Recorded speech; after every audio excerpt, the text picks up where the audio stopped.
Hey everyone, we're going to talk about Star Wars Galaxies Legends and how to get it a little bit more performant than it is out of the box. Okay, so I'm going to pull up my options here.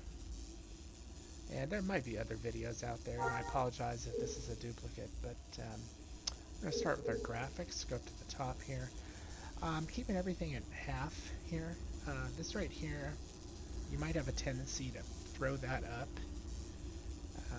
if you have a good video card. But the thing about this game is it's got a ceiling, and as mentioned by people on Reddit, it's designed for um, lower end cards. Well, what we would consider to be lower end cards now. So we're going to bump some things down, and we're going to notice a lot of performance and not a lot of. We're not going to lose much, and we're going to gain a lot actually in visual. So the next thing I want to do is it might actually start with the like this. Now if we zoom in, we're going to see this. It's just awful. It's very blocky, very aliased. So we're going to turn this off, and we're going to turn on anti-aliasing, and immediately it's just way better. And I'm going to disable the animation priorities just because the next thing I want to do is I'm going to set the view distance to 50%. Now we can throw this all the way up and we can see how it affects it. It's a preference really. I just throw mine at 50%. Field of view, we don't need to look like we're in a fisheye lens or anything. I just leave it at 60 degrees. Okay. Fade objects is on. We can turn that off, on. It doesn't really matter. Crossfade, what does this do here? I don't know, I haven't really checked that. We can leave it off on. You can see how it works for you.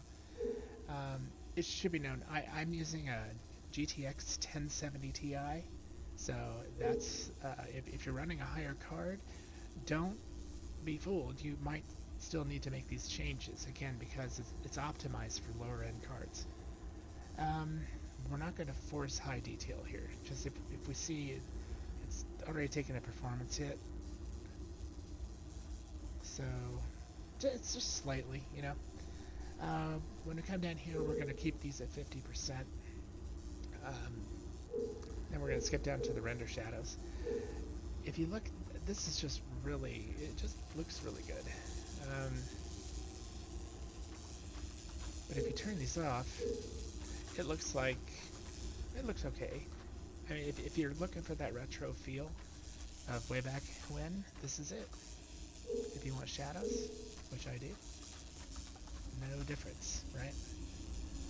And I'm taking the shadow detail. I'm not noticing any difference by this, so I'm not sure if that's even working.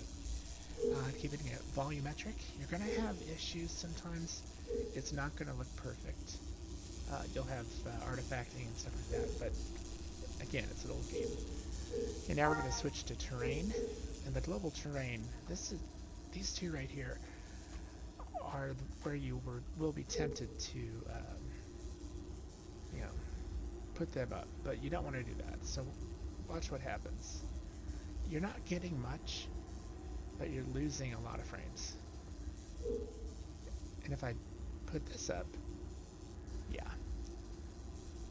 you would think that with a high-end card, 1070 Ti for the time, should be able to manhandle this, but it's just not designed for it, right? So I want to bump this down to about right here, and that with the same, and we get a really, and we didn't lose much. I don't know if you saw that, but we didn't really lose much.